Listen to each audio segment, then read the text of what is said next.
Berikutnya, ya, ini materi terakhir ya. Oke, baik.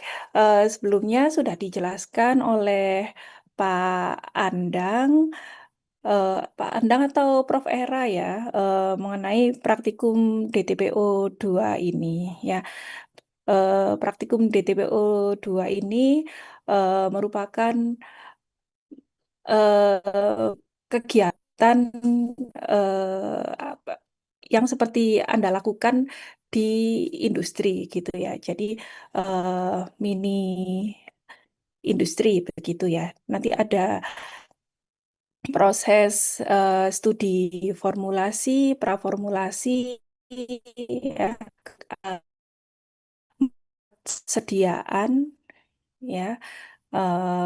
Ini mewakili proses produksi begitu ya. Nah, kemudian nanti Anda juga akan melakukan evaluasi, ya.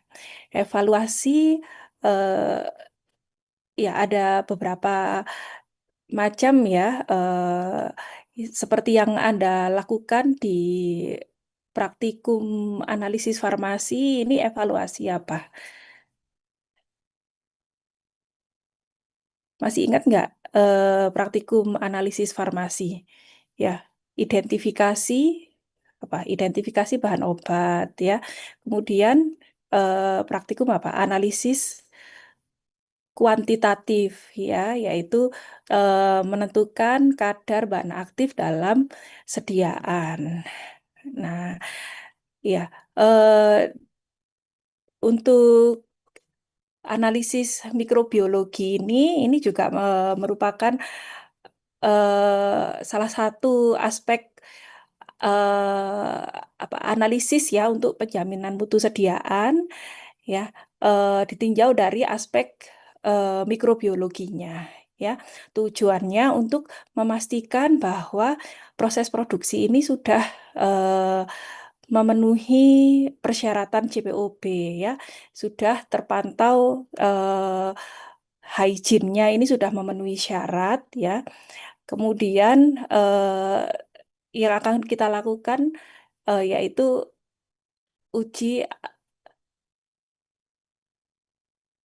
uji potensi antimikroba ya, uji potensi antimikroba ini untuk terutama untuk sediaan yang mengandung antibiotik ya. Karena eh, sifatnya ujinya ini adalah uji mikrobiologi ya, kita akan lakukan di lab MPL 9. Ya, sudah pernah ke MPL 9 di lantai 7 ya. Ya. Nah, untuk melakukan pekerjaan di lab MPL 9 ya, karena kita akan bekerja dengan mikroba, dengan ya, dengan sampel mikroba yang tidak kasat mata, jadi ada beberapa hal yang harus diperhatikan ya. Sebelum menjelaskan tentang materi ya, nanti materinya ada uji ya, ALT ya atau angka lempeng total dan uji rasio potensi antimikroba ya. Nah, namun sebelum ke materi, saya akan menjelaskan dulu ya tata laksana di lab MPL 9 atau lab mikrobiologi.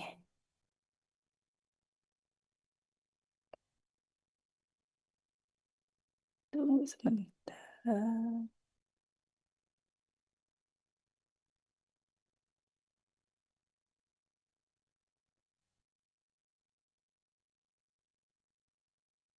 Sudah terlihat screen saya? Sudah, Bu.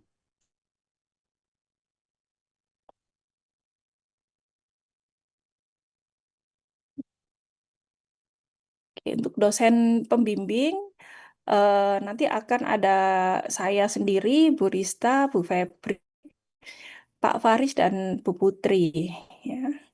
Kemudian jadwal pelaksanaan. Analisis mikrobiologi ini nanti pada TM ke-10 sampai 14. Ya, dilaksanakan secara paralel dengan pembuatan sediaan keempat, evaluasi sediaan, dan short oral exam. Ya. Nah, ini nanti jadwalnya kapan ya, sesuai dengan pembagian kelompok.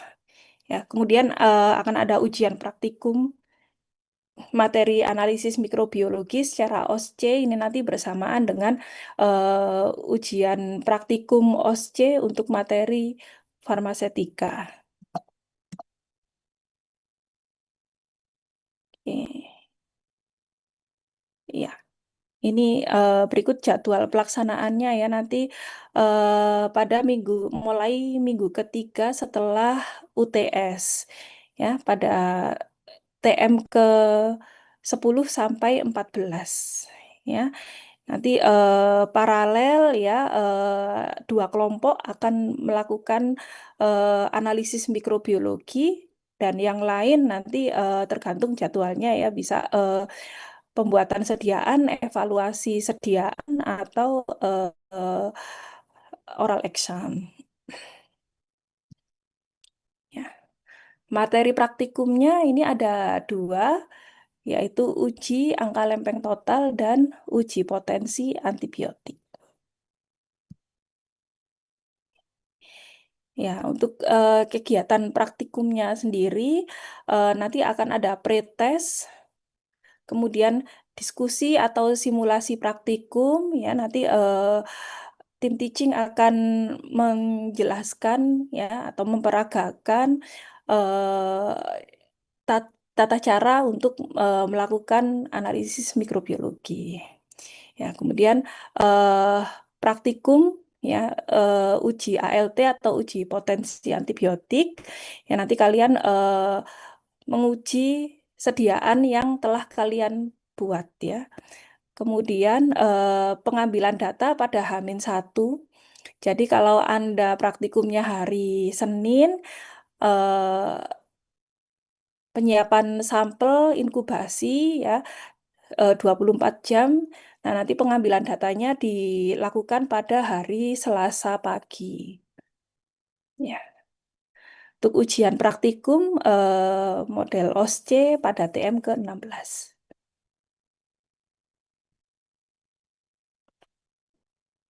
Ya. Untuk pretest metodenya tertulis ya paper based.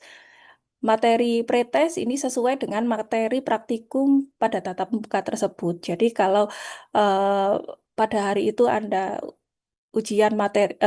praktikum materinya uji rasio potensi ya pretesnya hanya materi tentang uji rasio potensi saja.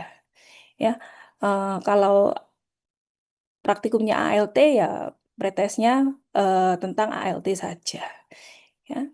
Pretest dilaksanakan sebelum pelaksanaan praktikum ya dan dikerjakan secara mandiri ya dikerjakan sendiri nggak boleh diskusi atau tanya temennya ya ini common sense ya.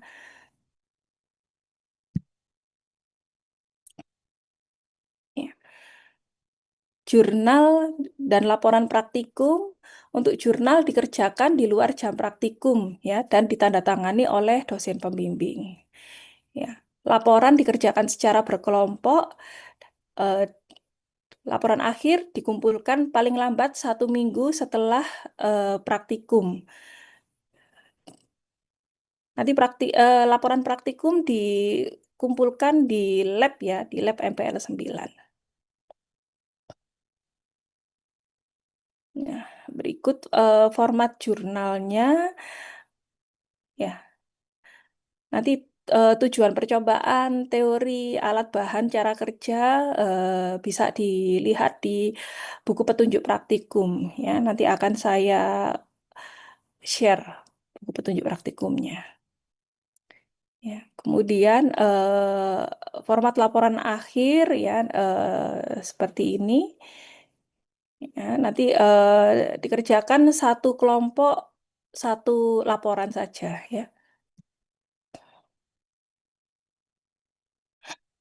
Oke, untuk penilaian nilai harian ini porsinya adalah 60%, kemudian nilai ujian praktek ini porsinya 40%. Ya, nanti dalam nilai harian ini meliputi pretest, diskusi, dan laporan akhir.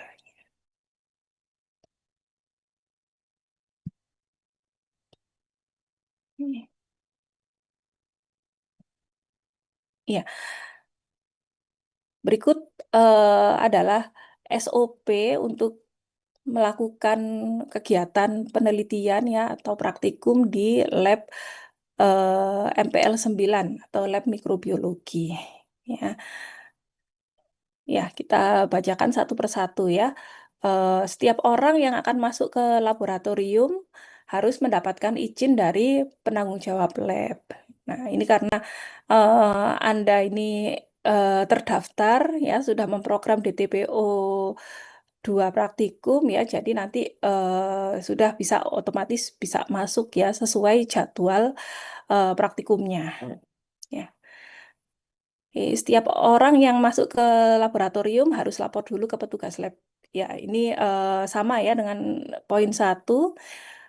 Kemudian petugas lab memberikan induksi keselamatan, ya, pengenalan dasar-dasar K3 ya.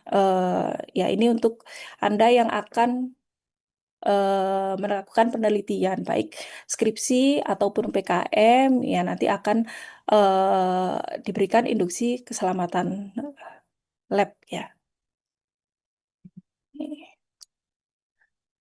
Kemudian kenali jenis bahaya resiko kimia, biologi, listrik ya, aturan kerja, kebakaran, kejatuhan ya. Nah, ini untuk kebakaran ini ya harus diperhatikan ya karena nanti kita praktikumnya ini akan menggunakan api ya. Kemudian wajib menggunakan jas lab setiap akan memulai bekerja di laboratorium. Jadi nanti eh, sebelum masuk ke lab, Anda sudah harus memakai jas lab. Ya. Melepas sepatu dan menggunakan sandal yang diperuntukkan hanya di lab. Ya, jadi nanti ada sandal khusus yang bisa dipakai di lab. Nah, kalau Anda keluar mau ke toilet misalnya ini sandalnya harus dilepas ya kemudian ganti sepatu baru Anda bisa keluar ya jangan keluar ke toilet tetap menggunakan sandal tersebut ya karena ya sandalnya diperuntukkan di lab ya untuk meminimalkan kontaminasi. Wajib menggunakan alat pelindung diri ya seperti sarung tangan lateks, masker, penutup kepala. Ya. Kemudian rambut ini diikat ya bagi yang perempuan yang rambutnya panjang ini nanti rambutnya jangan dibiarkan tergerai ya, tapi harus diikat ya. Yang laki-laki juga begitu ya. Kalau rambutnya panjang ya, misalnya poninya sampai menutup mata gitu ya. Ini nanti kasih apa ya namanya bando ya. Kemudian pakai nurse cap ya.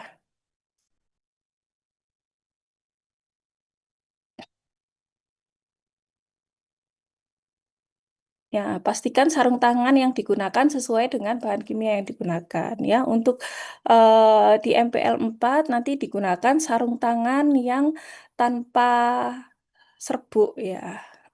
Sarung tangan lateks yang tanpa tepung atau tanpa serbuk, tanpa powder ya. Kemudian dilarang makan dan minum di seluruh ruangan lab ya. Dilarang memakai kosmetik atau dan merokok menggunakan kontak lens ya. Apalagi nanti Anda akan bekerja dengan api ya. Nah, jadi yang biasanya pakai kacamata biasanya pakai kontak lens ya untuk praktikum analisis mikrobiologi nanti pakai kacamata biasa. Kemudian dilarang berlari-larian dan bercanda dalam lab. Ya, ini. Pengguna lab harus melakukan housekeeping yang baik, ya, yaitu menjaga kebersihan lantai dan menjaga agar tetap kering. Kemudian menjaga kebersihan dan kerapian meja lab. Ya. Bahan kimia dan peralatan yang tidak digunakan jangan disimpan di atas meja lab. Ya. Untuk tas nanti disimpan di locker. Ya. Jadi yang dibawa ke dalam laboratorium ini hanya APD, ya, kemudian tisu, ya, dan alat tulis saja, ya. Eh, Box apa toolbox ya, biasanya kalian kan bawa toolbox ya. Ini untuk praktikum analisis mikrobiologi, toolboxnya tidak perlu dibawa ya. Nah, cukup tisu saja ya. Kemudian membersihkan tempat kerja dan peralatan setelah digunakan, memelihara kebersihan dan kerapian ya ini di meja ya. Nanti kita tidak menggunakan lemari asam. Ya, amati semua tanda-tanda keselamatan di setiap lab. Ya, bila meninggalkan laboratorium, matikan semua peralatan yang telah digunakan. Segala tumpahan harus dilaporkan pada supervisor ya atau dosen pembimbing atau laboran ya dan ditangani secepatnya ya. Terutama nanti kalau tumpahannya ini mengandung mikroba ya ini harus dilaporkan ya, jangan dibersihkan sendiri ya karena tumpahan yang mengandung material infeksius ini harus dilakukan proses desinfeksi dulu ya. Biasanya kita spray dengan alkohol 70% ya, baru setelah itu bisa kita keringkan. Ya. Cuci tangan dan buka jas lab setelah menyelesaikan pekerjaan di lab ya. Nanti ada wastafel ya, kalian bisa kalau praktikum sudah selesai bisa cuci tangan di wastafel ya sebelum meninggalkan ruangan lab. Eh, Ya, untuk peraturan di lab mikrobiologi ada yang ditanyakan? Ini bisa disepakati ya. Oke. Iya, bila tidak ada pertanyaan, kita bisa lanjutkan ke materi praktikum ya.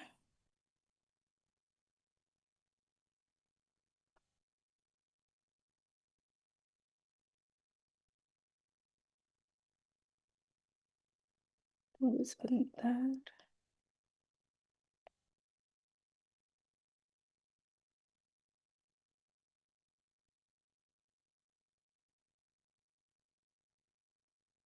Ya, bisa dilihat screen saya, uji angka lempeng total.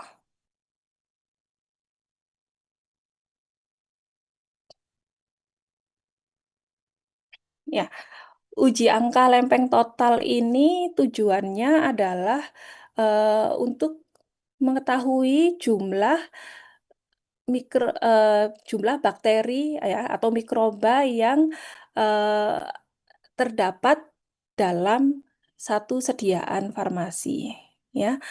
Nah, ini nanti bisa digunakan untuk menganalisis sampel atau sediaan farmasi. Biasanya yang dipersyaratkan di farmakope ini sediaan yang mengandung air ya, yaitu sediaan oral apa solution ya, sirup, suspensi ya atau emulsi, kemudian sediaan semi solid.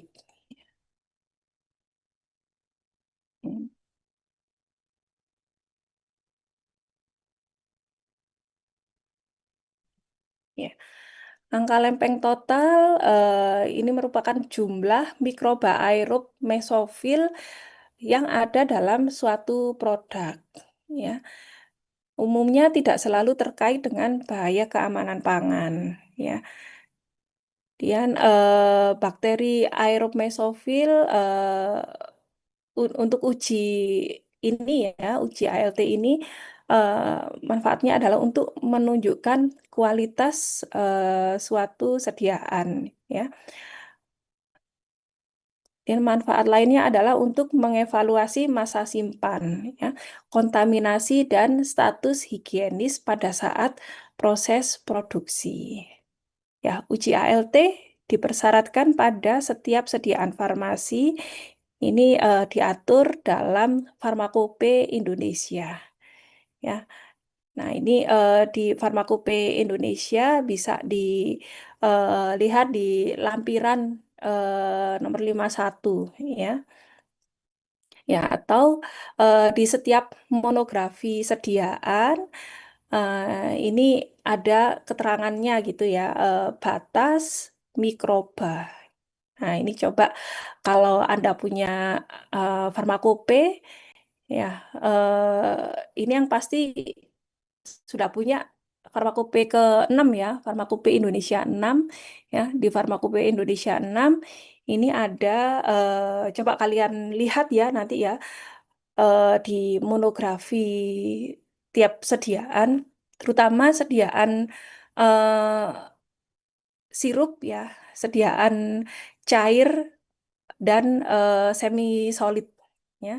Nanti dilihat batas sediaan, batas mikroba.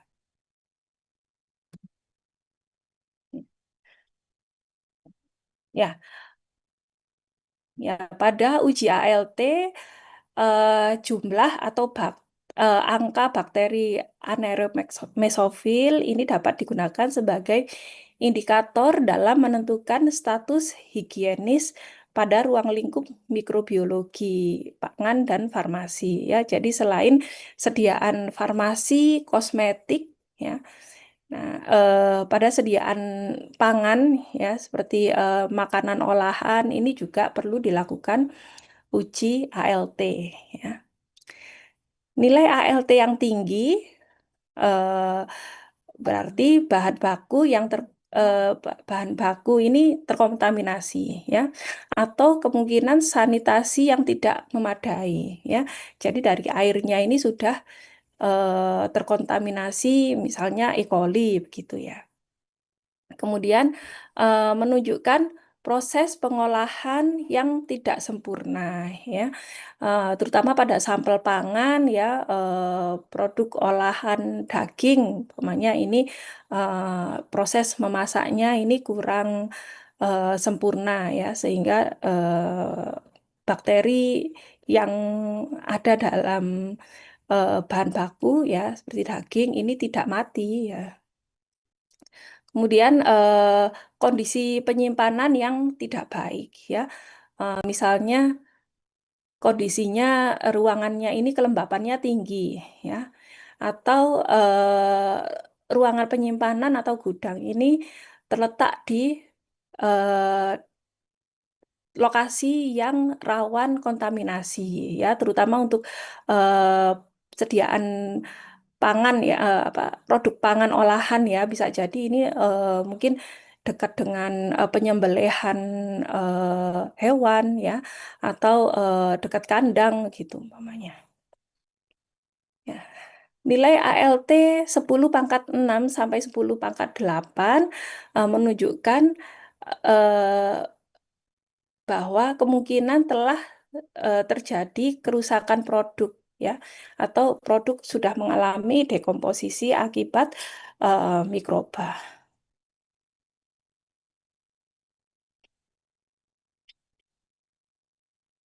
Pencatatan pencatatan hasil ALT. Nah, ALT ini eh, dalam satuan CFU per gram ya, atau colony forming unit ya per gram ya. Kenapa CFU ya?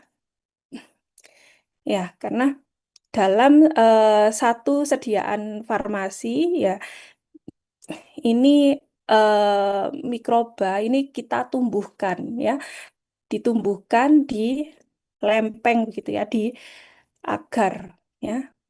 Nah, ini nanti dengan waktu inkubasi selama 24 sampai 48 jam ya, satu sel bakteri yang ada dalam sampel ini akan membelah diri menjadi dua ya. Dua menjadi empat, empat menjadi 8 ya, 8 menjadi 16 dan seterusnya ya, membelah diri ribuan kali selama 24 jam sehingga membentuk koloni yang dapat kita amati ya. Jadi nanti pada perhitungan pencatatan hasil ALT ini nanti akan kita hitung jumlah koloninya ya. Jadi satu koloni dari yang terdiri dari satu sel bakteri di dalam sampel, ya. Nah, makanya kenapa dinamakan koloni forming unit ya per gram atau per mililiter sediaan. Ya. Nanti cara penentuan ALT yaitu jumlah koloni yang diperoleh dikali faktor dilusi ya, dibagi volume yang digunakan ya, volume yang diinokulasikan ya. Untuk uji ALT alat dan bahannya sebagai berikut ya. Ini saya rasa kalian sudah eh, sudah pernah menggunakan ya, kecuali mungkin alat penghitung koloni ya atau koloni counter ya.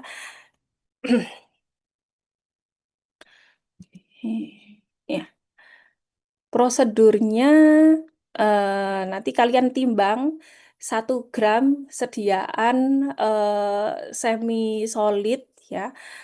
Nah, semi solidnya apa ini? Yang kalian buat apa? Gel pirosikam ya, atau apa hidrokortison cream mungkin? Ya, nanti Piroxicam. piroxicam ya. Nah, untuk sediaan semi solid kalian timbang 1 gram sediaan ya. Dan untuk sediaan cair ya diukur sebanyak 1 mililiter sampel. Ya, nanti sampel cairnya bisa kalian gunakan sirup paracetamol ya atau sirup apa suspensi antasid mungkin ya. Kemudian ditambahkan 9 mililiter salin steril ya. Homogenkan dengan vortex ya. Kemudian dilakukan pengenceran bertingkat ya, 10 kali pengenceran ya sebanyak eh, 8 ya, 7 sampai 8 tingkat pengenceran. Nanti eh, sebanyak tingkat pengencerannya nanti tergantung jumlah anggota dalam satu kelompok. Ya. Nah, ini tadi sampel yang dilarutkan dalam 9 mililiter salin steril ya, kita lakukan pengenceran. Jadi diambil 1 mili ya, kemudian dimasukkan ke dalam normal salin steril 9 mili yang ada dalam tabung reaksi ya. Dan dari ini disebut pengenceran 10 pangkat min 1 ya, atau pengenceran 10 kali ya. Kemudian dari pengenceran ini diambil sebanyak 1 mili ya, diambil 1 mili dimasukkan ke tabung reaksi berikutnya ya. Ini adalah pengenceran ke 100 ya, atau pengenceran 10 pangkat min 2 dan seterusnya ya. Nanti sesuai jumlah kelompok ya. Kalau kelompoknya ada 6 orang gitu ya. Ya, jadi nanti satu orang mengerjakan belangko ya, lima untuk pengenceran dilakukan sampai 10 pangkat min 5 gitu. Ya. Nah, pertanyaannya, kenapa perlu dilakukan pengenceran? Ya. Nah, untuk mendapatkan jumlah koloni yang sesuai dengan kriteria, yaitu 30 sampai 300 koloni. Ya. Ya, nanti masing-masing dari setiap pengenceran diambil 1 mili ya, dimasukkan ke eh, cawan Petri steril ya, kemudian ditambahkan nutrien agar ya, diratakan ya, lalu dilakukan inkubasi selama 24 jam. Ya, ditunggu sampai 24 jam ya, nanti koloninya akan tumbuh ya. Koloni ini bisa diamati tanpa menggunakan mikroskop ya. Jadi nanti ini yang akan kalian hitung ya dengan koloni counter ya. Koloni counternya seperti ini ya. Nah, nanti setelah 24 jam akan muncul koloni yang dapat diamati ya. Nah, bisa seperti ini ya. Nah, ini pada 10 pangkat min 2 pengecerannya. Ini sepertinya tidak terlihat begitu ya, padahal di sini koloninya kecil-kecil sekali ya. Kecil-kecil dan sangat halus ya. Kemudian pada pengeceran 10 pangkat min 4 ya, eh, dia jumlahnya berkurang ya. Dan 10 pangkat min 6 ya, ini jumlah koloninya berkurang ya dibandingkan dua pengenceran di atasnya. Ya. Nah, data pengamatan nanti dilaporkan ya, dihitung, kemudian dimasukkan ke dalam tabel ya. Ini S1, S2, S3 ini adalah replikasi ya, jumlah replikasi ya, dan seterusnya. Cara perhitungan angka lempeng total ya tadi sudah sempat saya singgung ya di slide sebelumnya ya, sekali lagi eh, CFU per mililiter ya sama dengan jumlah koloni dibagi pengenceran ya dikali inokulasikan ya. Kalau tadi penjelasan di prosedur praktikumnya ini 1 mililiter ya, berarti di sini di eh, jumlah koloni dibagi pengenceran kali 1 ya.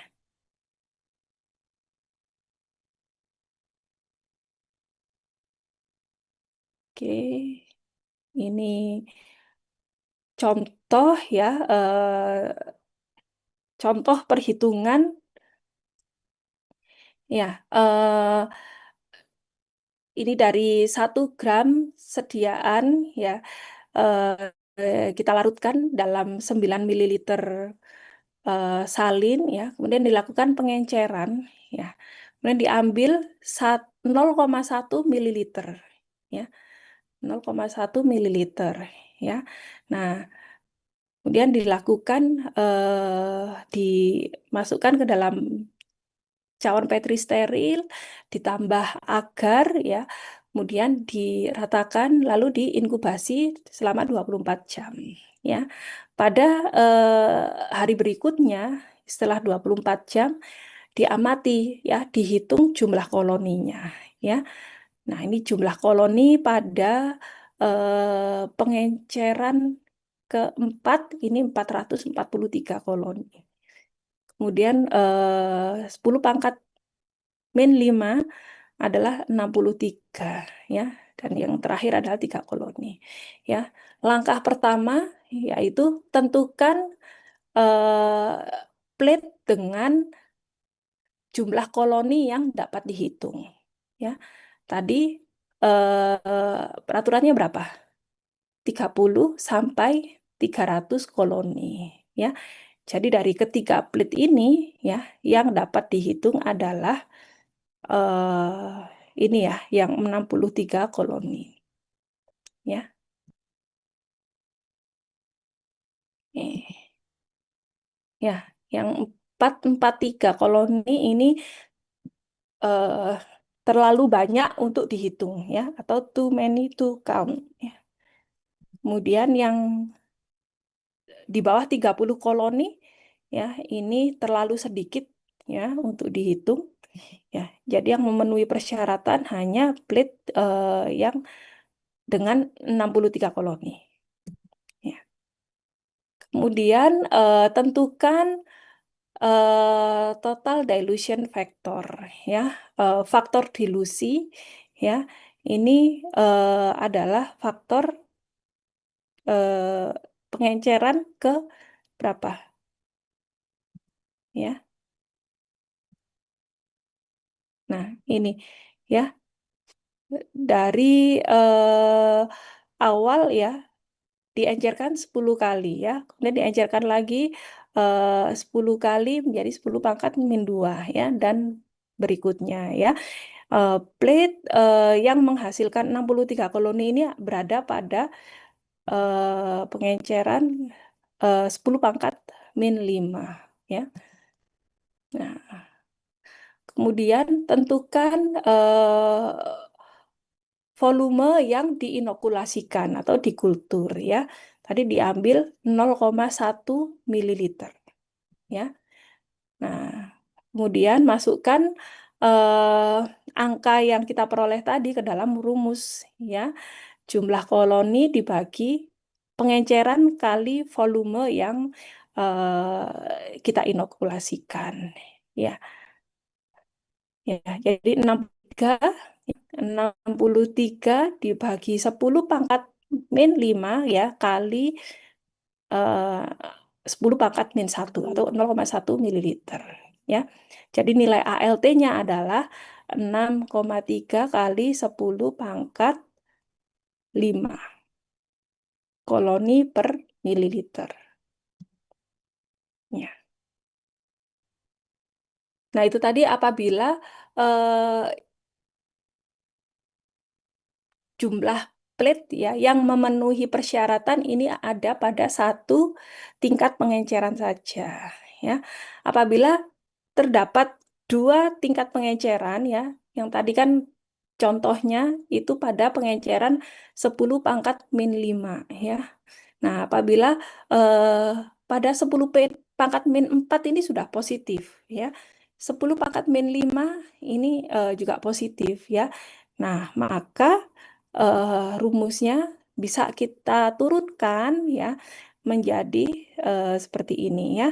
Tadi rumusnya mula-mula adalah jumlah koloni dibagi faktor pengenceran kali volume ya yang diinokulasikan ya. Nah, ini jumlah koloni ya kali faktor pengenceran ya kali volume ya. Tapi di sini kita kalikan ya 1 kali N1 ya. N ini apa? N ini adalah jumlah plate pada pengenceran pertama yang dihitung ya. Jadi apabila ada dua replikasi ya penelitiannya atau analisisnya ini dilakukan secara duplo ya. Jadi ada dua eh, plate yang positif ya. Nah, sehingga N-nya ini adalah 2 ya.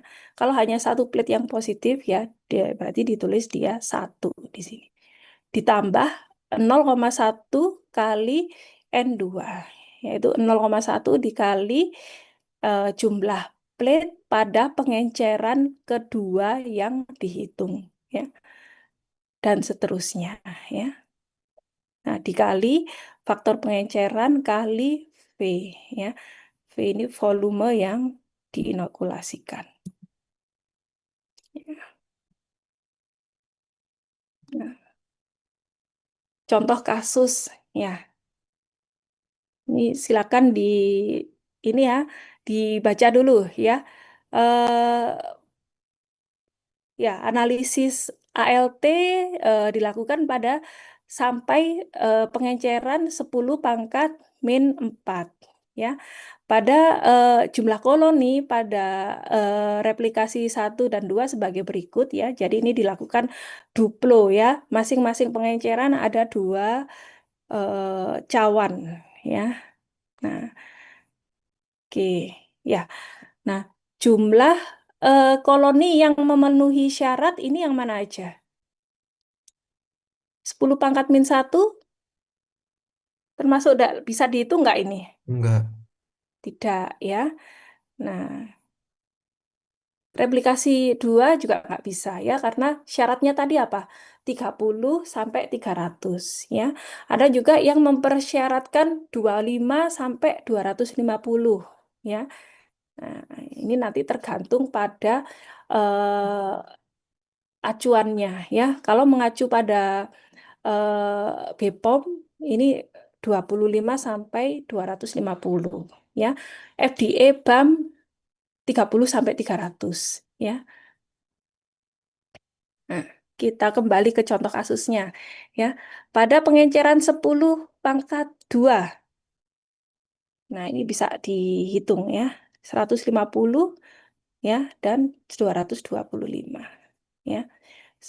Pada pengenceran 10 pangkat min 3 ya. Ini bisa kita hitung ya, 50 dan 75 ya. Sehingga jumlah ALT-nya adalah ya kita masukkan rumus ini ya karena yang positif itu lebih dari 1 tingkat pengenceran ya. Nah, ya.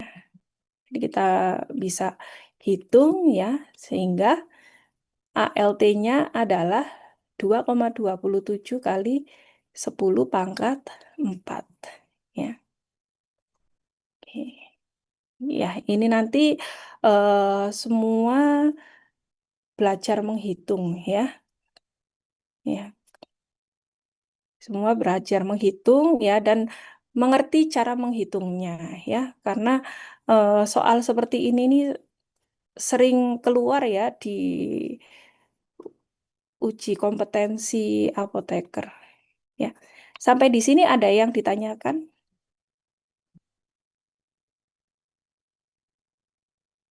Bu, saya Ibu, izin bertanya. Ya, Itu pengencerannya berarti diencerin pakai salin apa tadi pakai salin salin. juga. Ya, pakai I- salin. itu ada alasannya nggak Bu kenapa pakai itu? Ya, kenapa kira-kira? Kenapa eh, diencerkan dengan salin? Kenapa kok nggak air apa air aqua destillata atau ya kenapa nggak pakai aquades saja? Sesuai cairan tubuh. Ya, ya benar ya untuk menyesuaikan osmolaritas sel ya. Ya, Bu, apakah harus salin gitu? Nggak harus ya. Bisa digunakan buffer ya, larutan fisiologis ya, seperti buffer fosfat ya.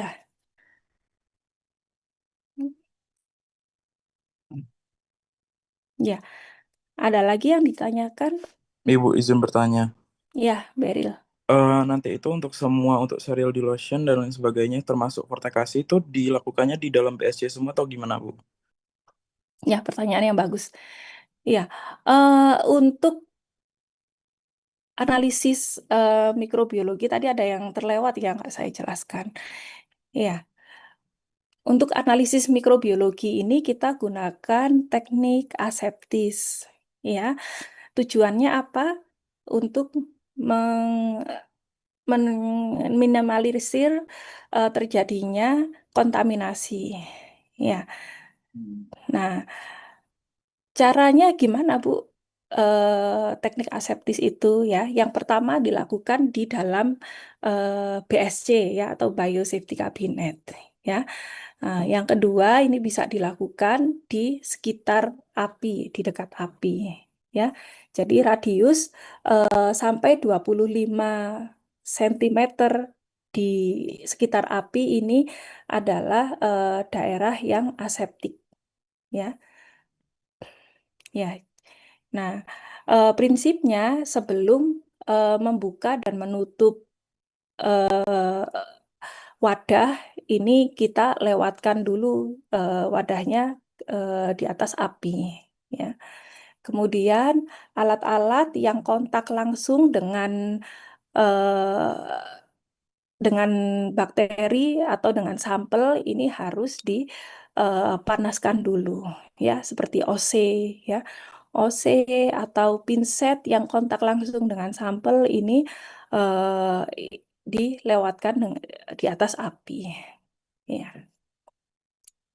Oke. Ya, untuk praktikum ini ya, karena kapasitas BSC-nya kita ini sangat rendah ya, dan kalian nanti 15 ya yang menggunakan ya, jadi nanti kita lakukan eh, di luar ya, di di lab preparasi ya, dengan menerapkan metode aseptis tadi. Iya. Baik, Bu. Kenapa kok ya? Sekarang ada saya punya pertanyaan ya. Kenapa kok harus menggunakan teknik aseptis ya? Kenapa penting digunakan atau dilakukan teknik aseptis? Meminimalisir intervensi dari mikroba luar seperti dari wadahnya Bu, atau dari Iya, udara. iya, betul sekali ya. Jadi kan kita kan ingin eh, menentukan jumlah bakteri yang ada dalam sampel, ya. Kita menumbuhkan bakteri yang ada dalam sampel. Ya, nanti yang diharapkan yang tumbuh ini bakteri yang hanya berasal dari sampel, ya, bukan bakteri yang diperoleh dari apa? Kontaminasi ketika proses analisis. Ya,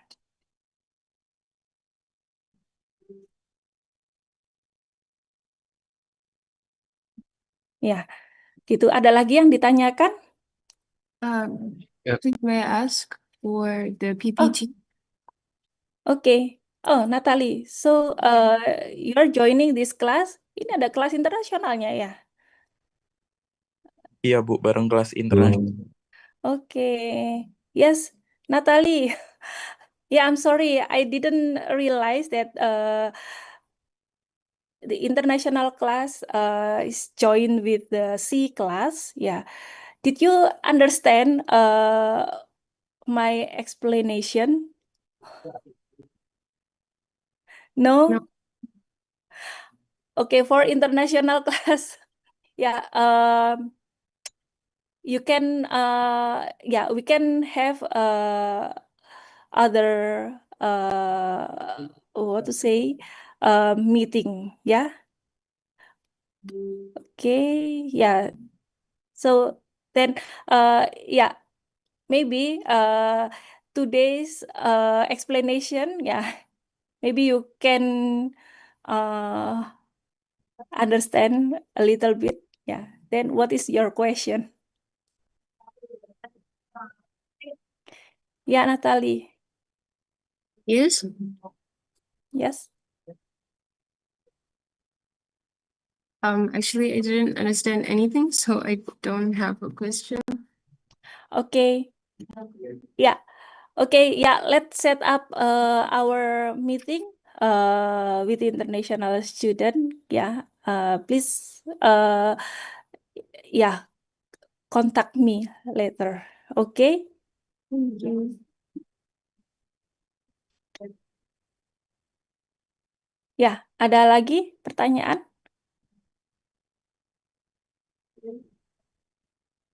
Ya. Bila tidak ada pertanyaan, kita lanjutkan pada materi selanjutnya ya.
Kenapa dia?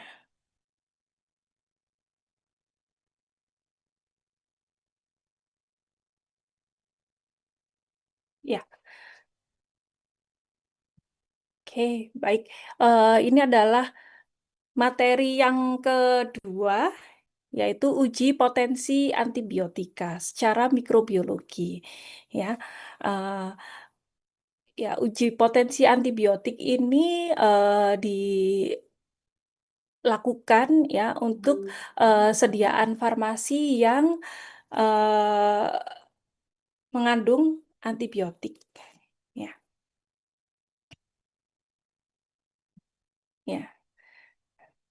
Nah, pada sediaan antibiotik ini ada dua faktor analisis ya, yaitu yang pertama adalah potensi ya, yang kedua adalah kadar. Ya, eh, oke.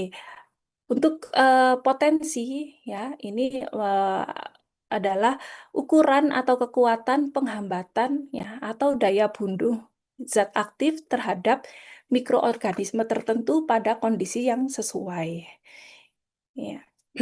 Nah, yang ya, kadar adalah jumlah suatu zat dibagi volume total campuran ya. Ini bisa miligram per mililiter ya atau gram per liter atau persen B per V ya. Jadi kalau salep kloramfenikol ya. Nah, dia mengandung kloramfenikol sekian miligram per gram begitu ya atau berapa persen kloramfenikol ya ini namanya ini kita sebut dengan kadar ya.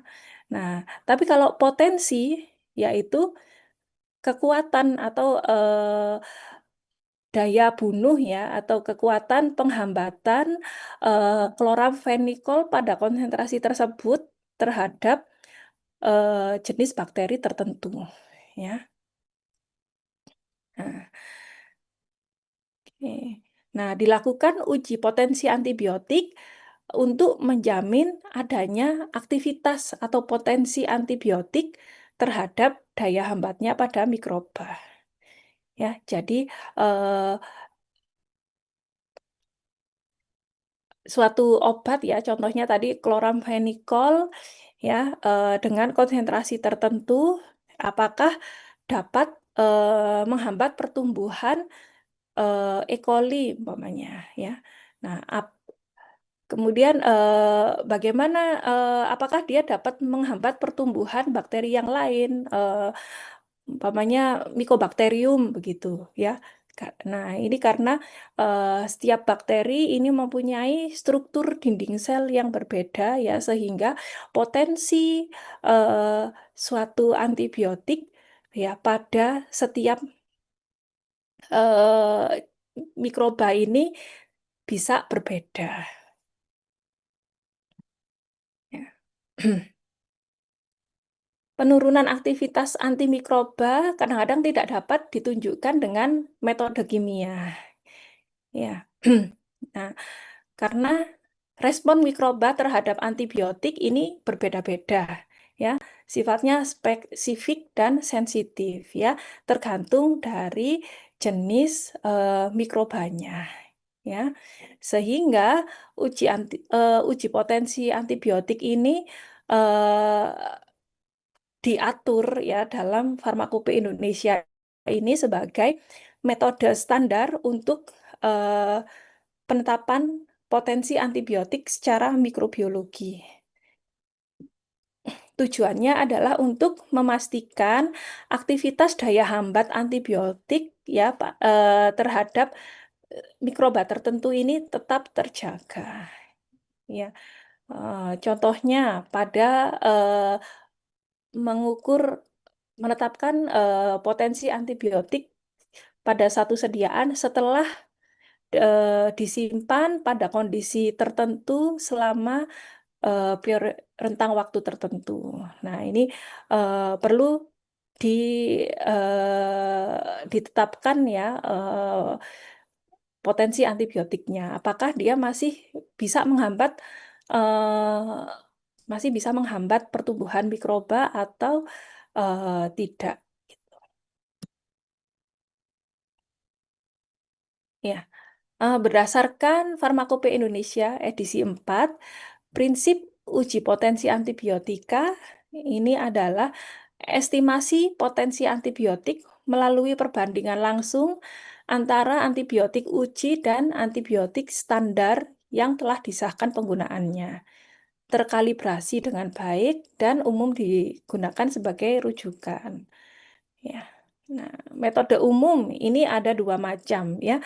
Penetapan cara lempeng atau difusi agar ya. Yang kedua, penetapan cara tabung ya atau turbidimetri ya. Nanti yang akan kita lakukan pada saat praktikum adalah metode dengan cara lempeng ya atau difusi agar. Ya. Tujuan praktikum adalah untuk menentukan rasio potensi antibiotik dalam sediaan farmasi dibandingkan dengan standar sesuai dengan Farmakope Indonesia ke-6.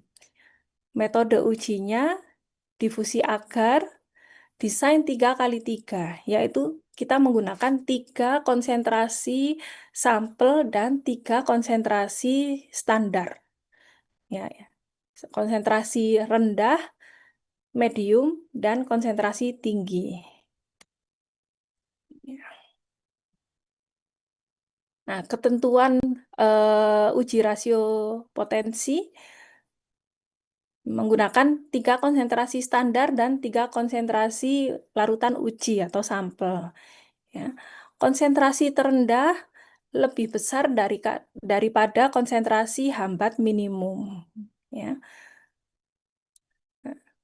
Perbandingan konsentrasi dalam larutan standar harus sama, yaitu S1, S2, dan S3 sama dengan S2 dan S3. Ya, tunggu sebentar ya. Oke. Halo, Assalamualaikum. Ya, Prof. Saya sudah selesai, kemarinnya sudah selesai. Oh, belum. Ini masih satu topik lagi. Iya, Prof. Monggo duluan. Loh, saya nggak bisa, nggak apa-apa, keluar duluan. Enggak apa-apa, enggak apa-apa. Boten. Kan nanti ya, yang ininya kan yang Saya. yang Nggih. apa ya? Nggih. Nah, jadi anak-anak biar keluar aja ya. Nggih, Prof. Bisa. Makasih. Iya, Waalaikumsalam. Oh,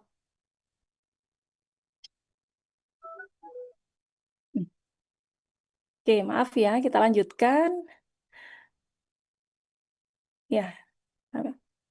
Ya, perbandingan konsentrasi dalam larutan standar harus sama ya, yaitu standar konsentrasi 1 dibanding 2 sama dengan standar konsentrasi 2 banding 3 ya. Begitu juga berlaku untuk larutan ujinya ya. Respon yang dihasilkan larutan uji sebanding dengan larutan standar untuk masing-masing tingkat konsentrasi. Ya.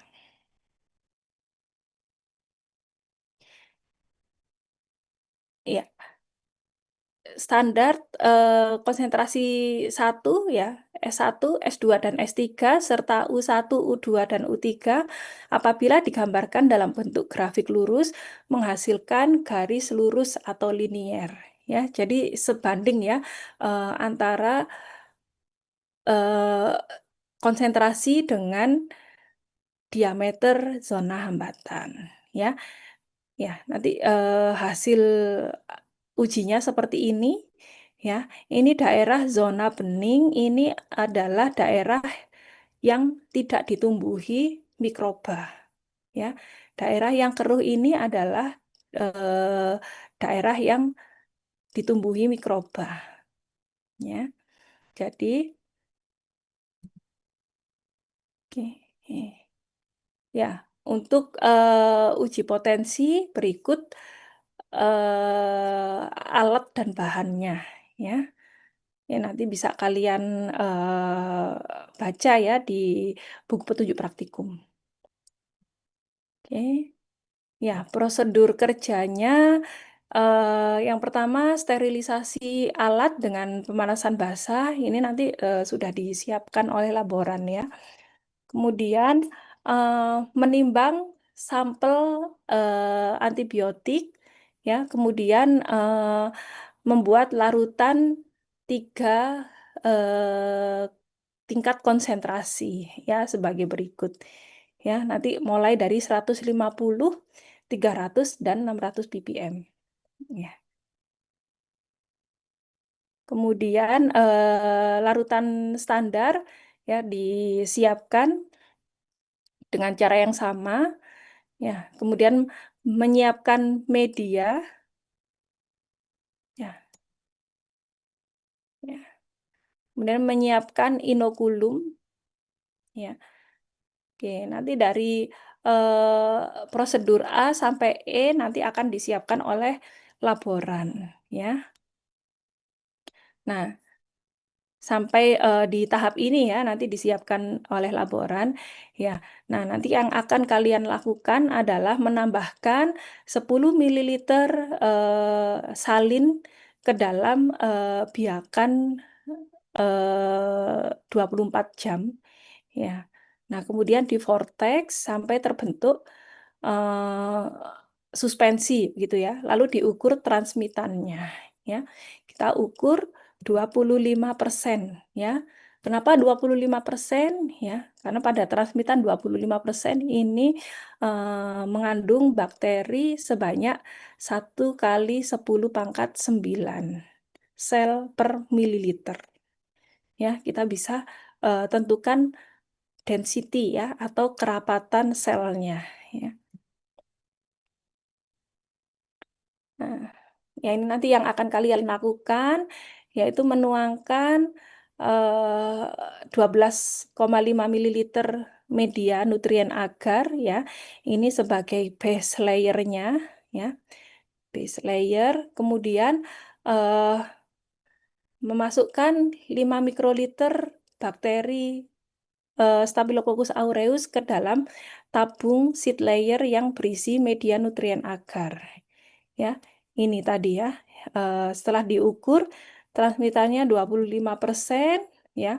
Kemudian diambil 5 mikroliter dimasukkan ke dalam media nutrien agar ya, di vortex lalu dimasukkan dituang di atas seed layer ya. Jadi nanti kalian punya agar ya dengan 2 lapisan ya, base layer dan seed layer. Ya. Kemudian dibuat lubang pada agar dengan pipa pencetak agar ya, dengan posisi seperti pada gambar ya. Kemudian diisi masing-masing lubang ya dengan larutan standar maupun larutan uji ya. Nah, kemudian diinkubasi selama 24 jam, lalu diukur diameter daerah hambatannya. Ya. Nah, ini posisi lubangnya, ya. Oke. Ya. Oke, diisi dengan sampel ya. Kemudian diinkubasi 24 jam. Lalu diamati zona hambatannya. Nah, zona hambatan yang mana? Zona bening ini, ya. Kalau diameter zona hambatan, yaitu diameter zona bening dikurangi diameter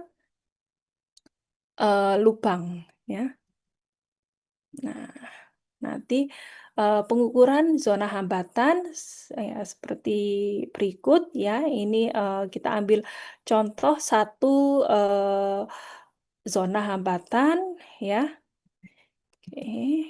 Nah, zona hambat ya, yaitu ini ya, yang seperti donat ini ya. Ya. Nah, ini adalah diameter sumur ya. Diameter yang kecil ya. Nah, kemudian ini adalah diameter horizontal ya.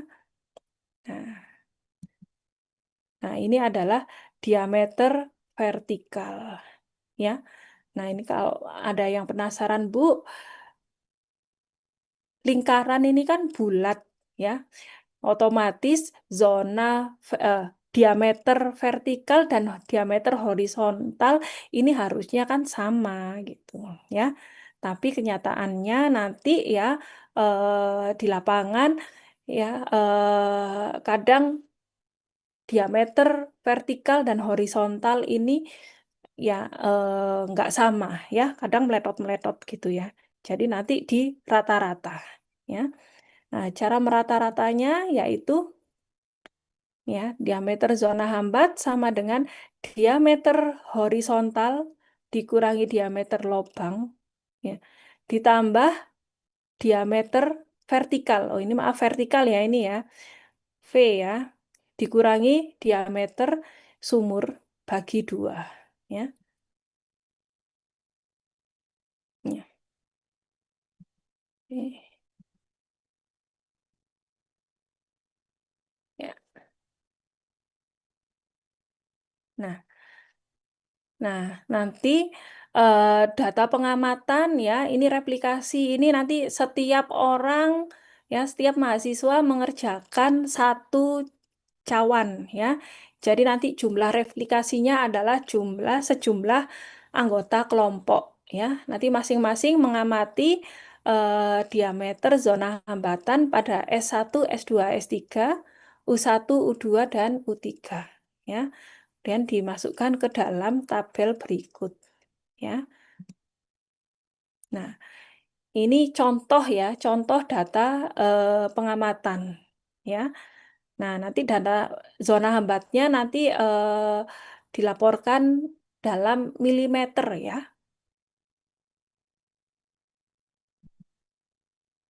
Ya. Kemudian analisis datanya silakan masing-masing S1, S2, S3, U1, U2, U3 ini ditotal ya. Kemudian ya ditentukan jumlah zona kadar rendah ya. Nah, ini untuk standar dan sampel atau larutan uji ya. Nah, jumlah zona kadar rendah berarti kan jumlah apa ini ya S1 ya. Zona kadar tengah ya dan kadar tinggi ya. Kemudian ditentukan jumlah sediaannya ya. Oke, jumlah ini S1, S2, S3 ya. Nah, kemudian dihitung kontras linier ya adalah jumlah S3 dikurangi jumlah S1 ya. Dan seterusnya. Nanti kalian ikuti ya perhitungannya sesuai dengan contoh ya. Nanti ditentukan interval log konsentrasi berdampingan ya dan slope regresi zona log konsentrasi semua sediaan. Ya. Kemudian dimasukkan ke dalam rumus berikut ya. Ya, dicari YS-nya, YU ya. MU ya. Kemudian ini adalah ditentukan antilog MU ya. Nah, sehingga ketemu rasio potensinya ya. Kalau rasio potensi 100 ya, 0,01 ya, berarti apa? Ya, potensi dari sampel ini sudah sama dengan standar ya. Kalau rasio potensi sama dengan 90%, ya berarti dibandingkan berarti sampel dan standar yang mana yang lebih poten?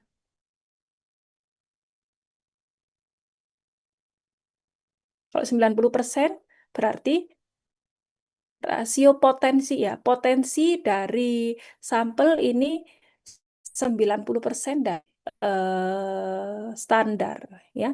Jadi lebih rendah 10% begitu ya. Oke. Ya, sampai di sini ada yang ditanyakan?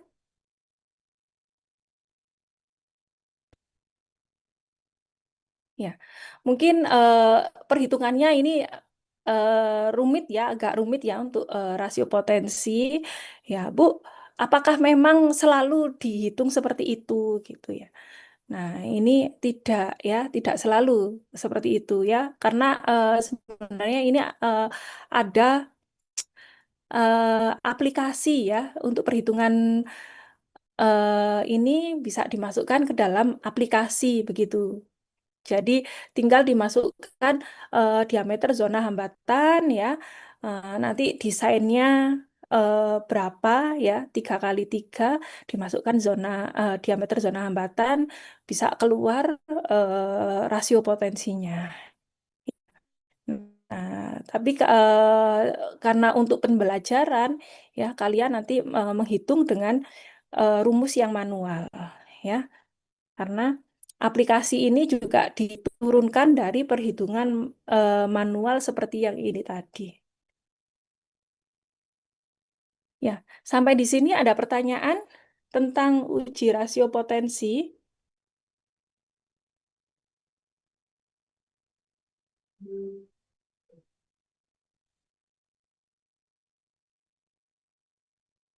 Ya, baik, bila tidak ada pertanyaan, saya akhiri. Nanti untuk modul ya, ini sedang saya persiapkan. Nanti akan saya bagikan melalui PJ kelasnya ya. Ya, bila tidak ada pertanyaan, ya saya akhiri. Wassalamualaikum warahmatullahi wabarakatuh. Waalaikumsalam. Makasih, Bu.